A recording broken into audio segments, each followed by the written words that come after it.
Hello everybody and welcome back to the Charlian Forum. My name is Chris and today I'm coming at you once again with no face cam. Just because, like I said in my last video, I just bought a house and we've still been, kind of finishing up our move. We're all done now, but I am still in the process of kind of getting everything fully set up. So for now, we'll do no face cam, but the 7.4 live letter part 1 just finished up, and I always do this thing for my static where I kind of watch it because a lot of them don't have the time to watch it in the mornings, but I do. And I sort of summarize as it goes along using the unofficial translation from the Final Fantasy XIV Discord server, which I'll put a link for down below. Thank you to Aluna Minori and all the other Miuna and all the other unofficial translators who do that. They provide a huge service to us with these live letters. So what's happening between now and the 7.4 release date is the 7.38 patch, which drops on the 11th of November. That's going to remove the lockout for Cruiserweight Savage if you still have anything you need to farm from that.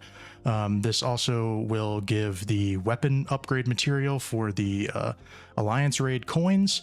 And they added a new furnishing to the Evilise raids from Stormblood, and that's just like a nice little art piece. So then they showed the 7.4 key art. 7.4 Into the Mist is the name of our patch. And we do have all of the Arcadian fighters here.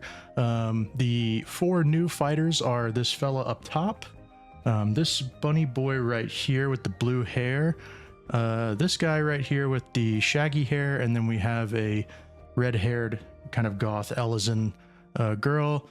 So these 4 are going to be our new fighters. They didn't talk too much about this, but that is our new fighters. So when is that release? 7.4 is coming out Tuesday, December 16th. So this was one of the few dates that people were speculating. They did mention that they got a lot of responses last year with the release of Chaotic happening right at Christmas time, and they wanted to avoid that this time around. So they have made the decision to delay the Savage release until January 6th of 2026. So it will come out 2 weeks after the patch drops instead of 1 week.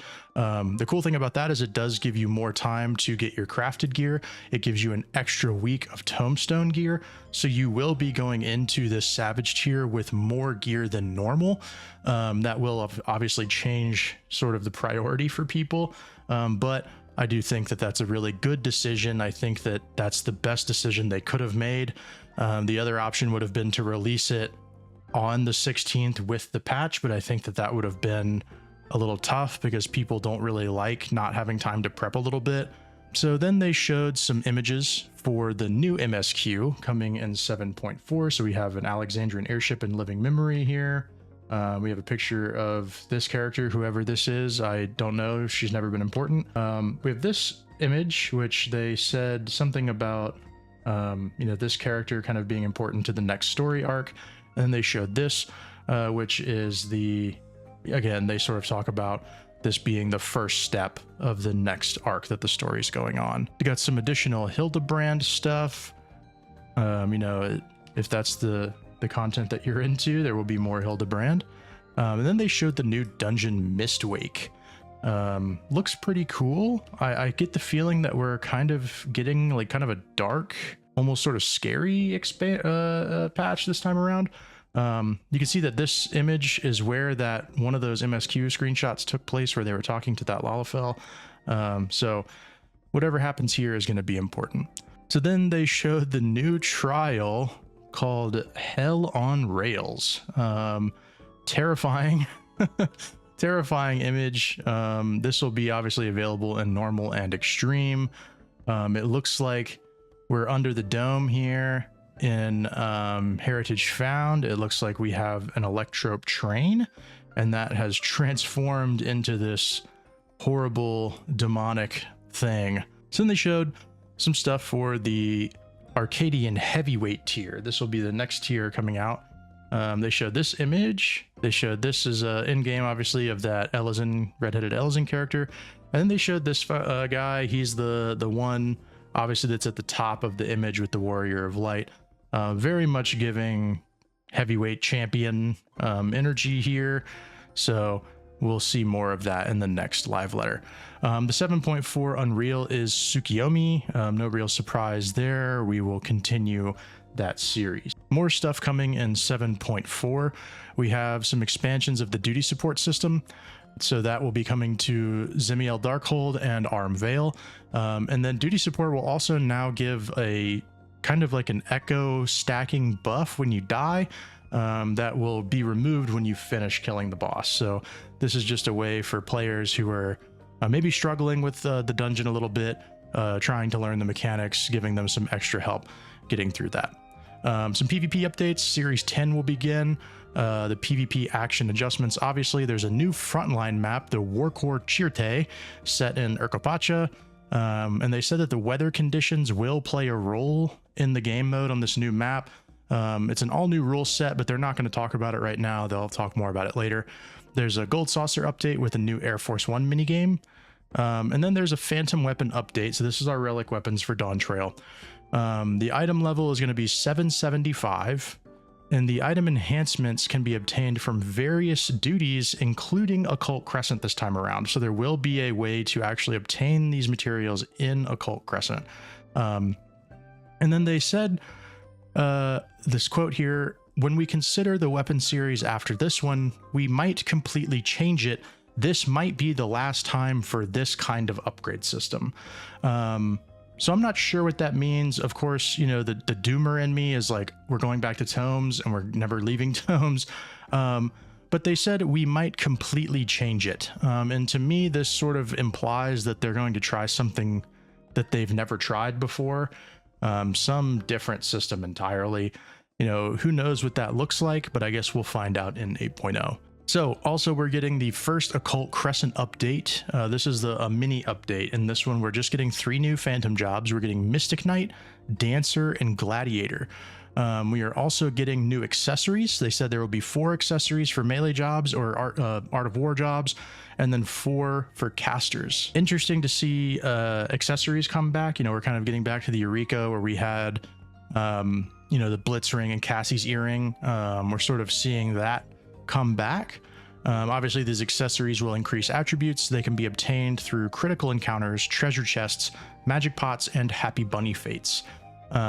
So interesting. They're trying to add some more stuff to do, and especially since we're going to be able to farm the items for the next relic step in Occult Crescent, I bet that these 2 things happening at the same time will give people a lot of longevity to go back into that content, level these 3 new jobs, get these accessories, and farm their relic weapon. I said that the next major update for Occult Crescent will of course come in 7.5, and that'll have the next area of the Forked Tower.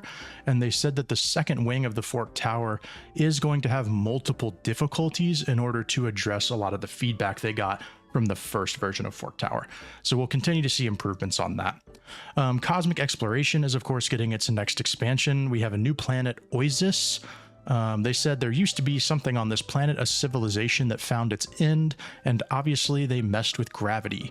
This will be the next step for our cosmic tools that will increase their item level to 765 and give them a purple glow, which looks really nice. You know, normal cosmic exploration stuff, new cosmo credit items, new cosmic fortune spins, etc., etc. And they're also adding a bonus for completing sequential missions now, which is really nice. That'll give those missions a lot more reason to be done, kind of outside of just hardcore farming points. And they're also adding a new system called Ruin Exploration, where you'll find ruins and relics that you know, you can collect, and you can have them appraised to get a wide range of items. This to me sort of almost sounds like a lockbox system from Eureka or Bozja, you know, something like that, where you'll get these items that you can take to an appraiser, or even kind of like the deep dungeon items, you know, something similar to that. All right, and then the next thing they talked about was the new variant dungeon, the Merchant's Tale. So it seems like this time around, a Mikote Gleaner is going to be our NPC companion. They did mention that she is actually a relative of Ishtola, so that's kind of an interesting little connection there. The art style is very different, and they remarked on that. They said it's sort of like a storybook, almost cel-shaded kind of style, because the story is that we're getting sucked into a literal book. It is a storybook that we are moving through and experiencing and helping this merchant relive this story. They did say that they are changing the way that Variant Criterion and Criterion Savage are going to work based on a lot of the feedback that they've received. Variant Dungeon will remain the same. That is the same as it's ever been. There will be multiple branching paths that have a bunch of endings and different bosses. And they did say that, as a note, Variant will be accessible from level 90. It will sync you to level 100, and it does give XP that can be used to level jobs. So this is another way to kind of push those last jobs that you have up to 100 if you need them. Now, instead of going Variant Criterion, Criterion Savage like we have in the past, we're getting a shake up to that formula where after Variant is going to come Variant Dungeon Advanced. This is a new difficulty that will have no branching paths, but will instead have the 3 bosses from the Variant Dungeon that are tuned up a little bit. They said they're slightly more tuned than normal Variant bosses, just a tiny bit harder is what they said. You can fight these bosses in any order, and after each boss, you'll receive some personal rewards. And if you manage to defeat all 3 bosses in one sitting, then you will be granted a bonus room that has additional loot in it. These advanced variant dungeons can be done with 2, 3, or 4 players, and it will scale the dungeon automatically, and you'll still have access to your duty-specific actions, the variant cure and all that stuff. And now Criterion is going to be the hardest version of this.